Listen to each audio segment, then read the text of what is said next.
Hey friends, so I'm getting ready for a little trip, just a short one, a few days, and I thought I would take you through what I'm packing for makeup. As I mentioned in my previous post, packing is super stressful for me. I'm a total homebody. I work from home. Yeah, and just as somebody who thrives on creative license, it's a challenge for me to pare things down into what I will really need and use for a few days away from home. And yeah, this has already gone through probably 4 or 5 reductions, so I'm going to take you with me. What I have almost finalized is what I'm bringing, and if you have any feedback for me, I'm all ears. So I think what I'll do is kind of go in order of application. So I'll kind of take everything out of here and we will take a look at what I've got going on.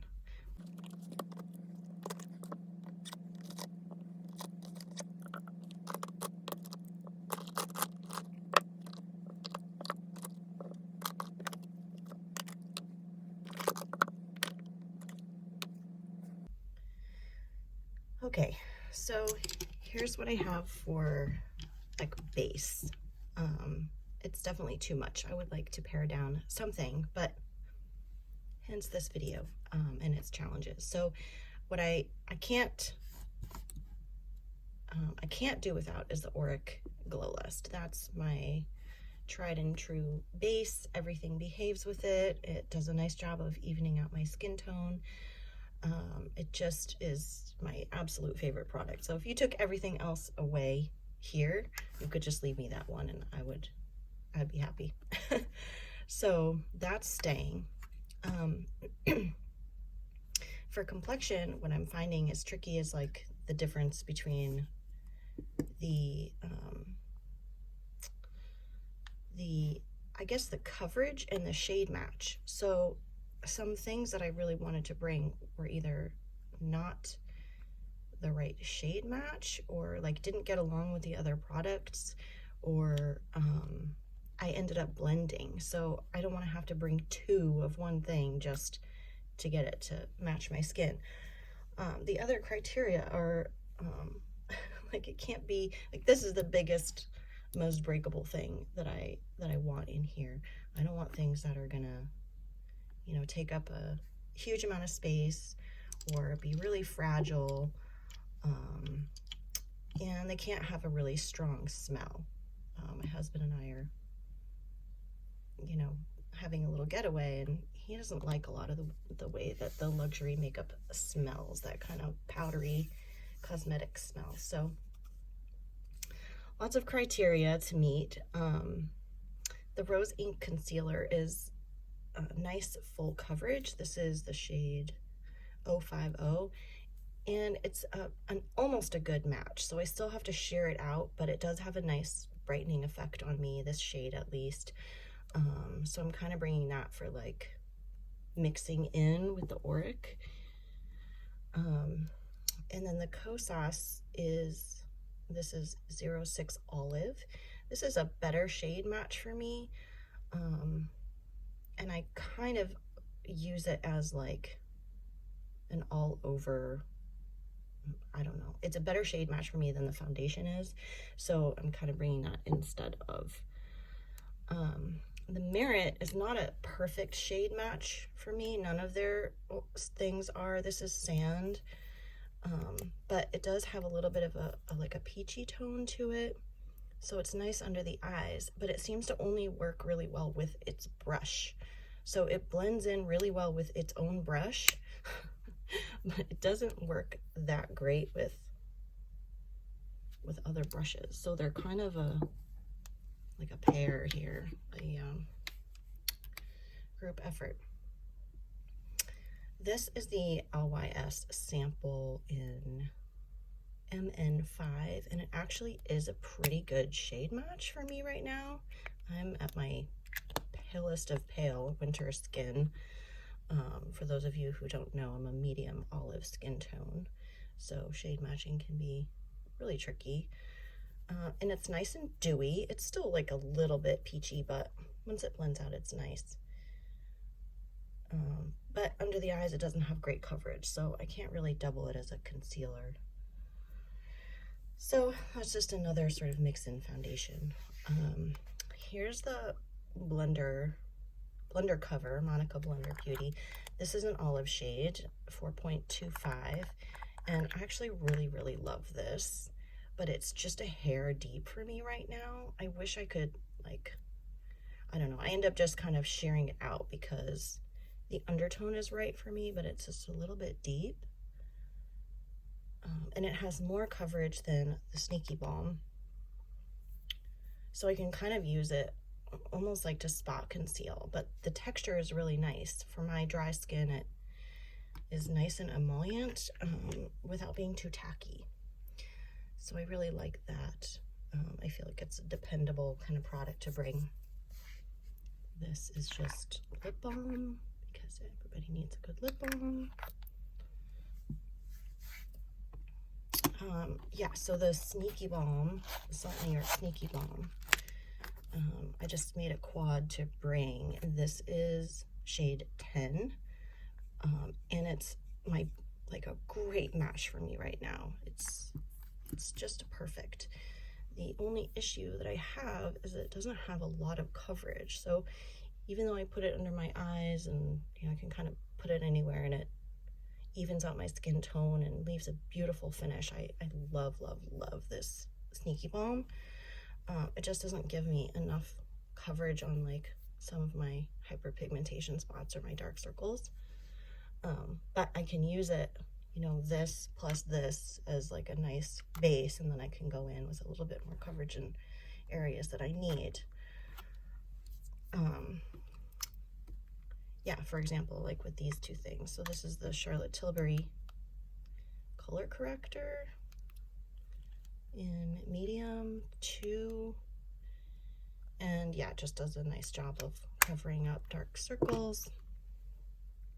And then the NARS Soft Matte Concealer. This is medium 1 Custard. It's just nice for like extra coverage, and because this is emollient, this is a nice balance, because this for me is too dry on its own, so I need something really creamy underneath. So that's that. Let's see, this is the Divine Daylight Spectral Shine, of course. This is a great base, just like a luminous base that doesn't do anything funny. It doesn't have like, it's not, it just kind of is a, I don't know, it leaves this beautiful luminosity without making any changes in like your skin's texture. So it's not dewy or sticky or tacky or anything like that. It's basically just this really innovative kind of cream to powder formula. And you can just kind of buff that in any way you want. So it's pretty versatile, kind of a must-have. I have like 5 of these. This is my most recent shade. Okay, then I landed on the Rare Beauty powder because it seems to be the most reliable in terms of like using it on different parts of my face. I had a bunch of powders picked out and they all seem to do something different. One is good under the eyes, and one is good on the face, and one is too luminous or not luminous enough, or too something, or not enough of something else. And the Rare Beauty just seems to kind of do it all. Yeah, without doing any funny business, just like, can't even really tell it's there. It does have like a really subtle luminosity, but it still does the job of like setting everything down. And yeah, I just find it a perfect happy medium. And then for something glowy, I'm bringing this as just like a finishing powder. This is gorgeous. This is way too glowy for under eyes, but it is just stunning. It's almost like a cross between a highlighter and a finishing powder. Yeah, but it does have a smell, so I'll have to be careful with that. Very pretty. So these are the Complexion brushes, basically, that I landed on. The Katie Jane Hughes 13. I use this to powder my lash line. This is the Rare Beauty concealer brush. That's just a staple. The 17 Refer. This is just a really good buffing brush. Like, it works really well with the phytosurgents or any kind of, like, I don't know, cream to powder kind of formula. This is my AirPress multi-purpose brush. I use this like the most often for, it just works for everything. I'm gonna clean all my brushes before I go, but this is just really dependable for creams, powders. Sometimes I just use it for my whole face. It just does everything. And then for, I guess we haven't gotten there yet, but the Rougher 04 is what I used for cream bronzer. And then this little guy, 13, I usually use for a color corrector just to get into those little divots. And then the Merit brush.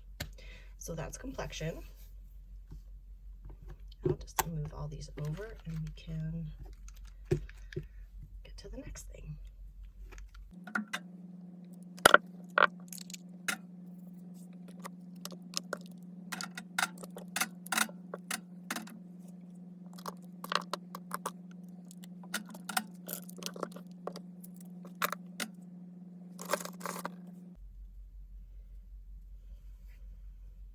Okay, so I forgot to mention in the Complexion segment that this is the Katie Jane Hughes in Spectrum 08. This is like an everything brush. You can, you know, just multi-purpose. And then the Rare Beauty powder brush. I love this brush. It's just, it does a wonderful job. Okay, so I landed on the Natasha Denona I Need a Nude Glow because it's a highlighter that does everything. It is just beautiful. I can kind of sheer it out as like a creamy, glowy,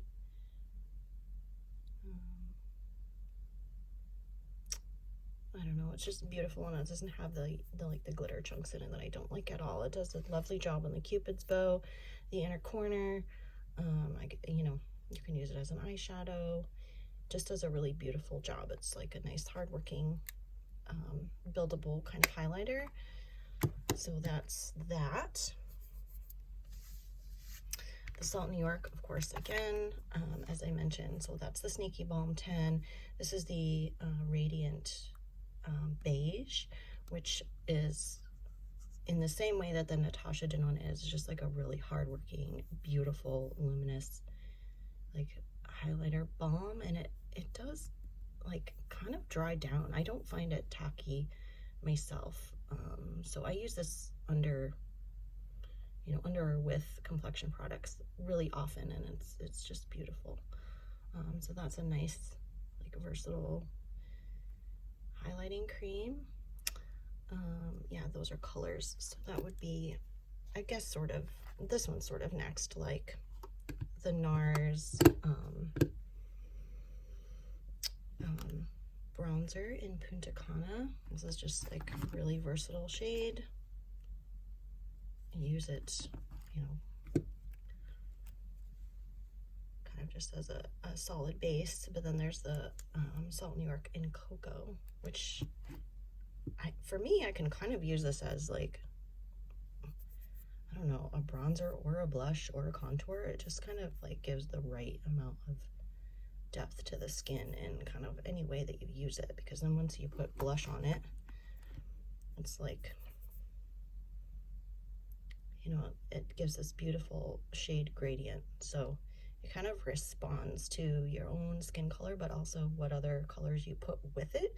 It just has this like beautiful kind of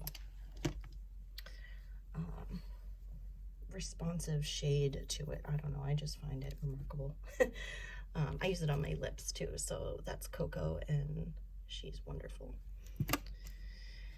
Then I picked out for blush the Patrick Ta She's So LA, and I really only picked this and the the Salt New York for blush because I find that I just kind of dab a little bit of lipstick on my cheeks to match whatever I'm doing for lips as blush, and it reduces, you know, the amount of products that I'm bringing. So this is just a beautiful, like, neutral, you know, it's brown, but it does give like a rosiness to the skin, at least for me. So it's perfect. Plus there's, you know, I don't have to choose between bringing a cream brush or a powder blush, excuse me. And I use this as a lip balm too. So I just find it's a really easy reach. I'll be happy to have this with me.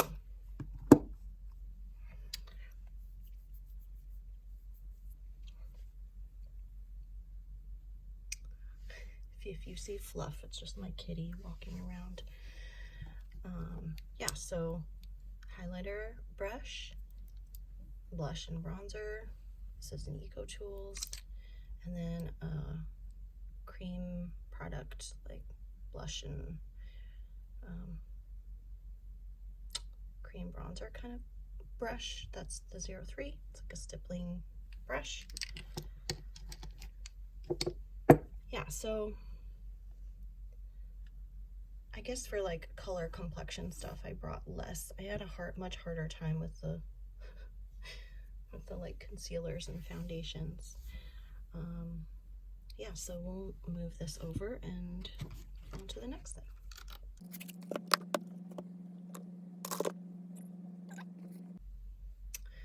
So this is really the only brow product I'm bringing. It's just the Tint Clear Brow Gel. I don't do much with my brows. I just, you know, slap a little clear brow gel on them to get them to behave. And I'll bring a pair of tweezers. That's about it.